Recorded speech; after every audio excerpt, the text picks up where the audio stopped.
I'm going to walk you through an app we have created using Microsoft Power Platform. It's for coronavirus, so it's relevant for all. And with this, you'll be able to identify and track cases in your area. You'll also be able to see the daily changing cases based on your current location. So as you can see, this is the welcome screen, and I've got a couple of buttons on this screen, which if I select will take me through to different screens within the app. So if I go ahead and click this first button, we can see cases by region. What I've done is I've got a couple of drop down boxes here. So if I was to select a different date, you'll see that the number of cases changes. I can also filter by area type. So if I was to select region, I would expect that in the box below, I would only get regional names. And as you can see, that is the case. So it does work.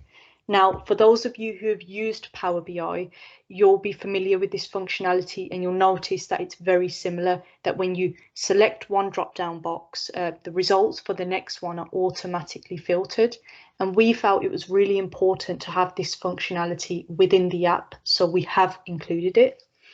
And as you can see, we've also got a visual aid. So we've got this dashboard that we created, which breaks it down by region. And you can see the number of cases by region. You can hover over to get the exact numbers. And that kind of breaks it down very nicely if you want the information all in one place. Now, I'm going to click next and show you how to display the same data, but in a different way. So if we select local authority this time, you'll see that we've got this continuous scroll type of visual where we can just look at each local authority and compare the cases.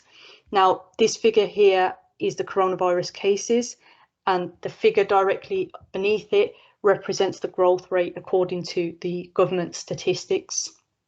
So that's another way, a really useful way to kind of visualize that information if you chose not to use Power BI.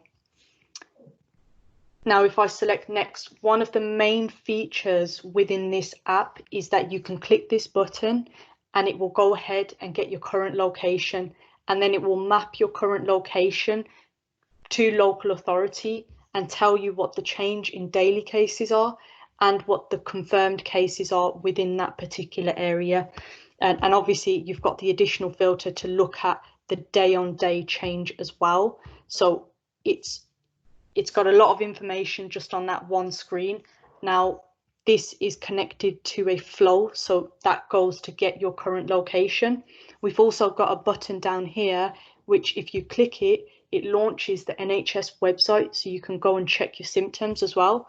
So it's really important to highlight that buttons can be used to launch websites as well as navigate in between different screens of the app.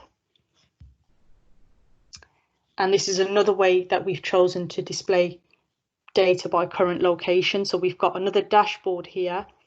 And if I just zoom in, you can see that it's got a scroll bar. So it is interactive. We've kept it very basic, but you could also have a date filter up here and select whichever date you chose, and then it would break the information down according to that as well. So that's a really useful to have that interactivity within the app. And finally, we looked at daily test statistics. So you've got the option of selecting a date here and then showing the figures, the daily test figures, but you've also got the visual aid which we've created, which shows data for the past 60 days, and you can hover over to get the exact numbers on this as well. So as you can see, it shows the date that it was reported and the number of tests that were processed. So if I click this, I'll return back to my home page, and I want to thank you very much.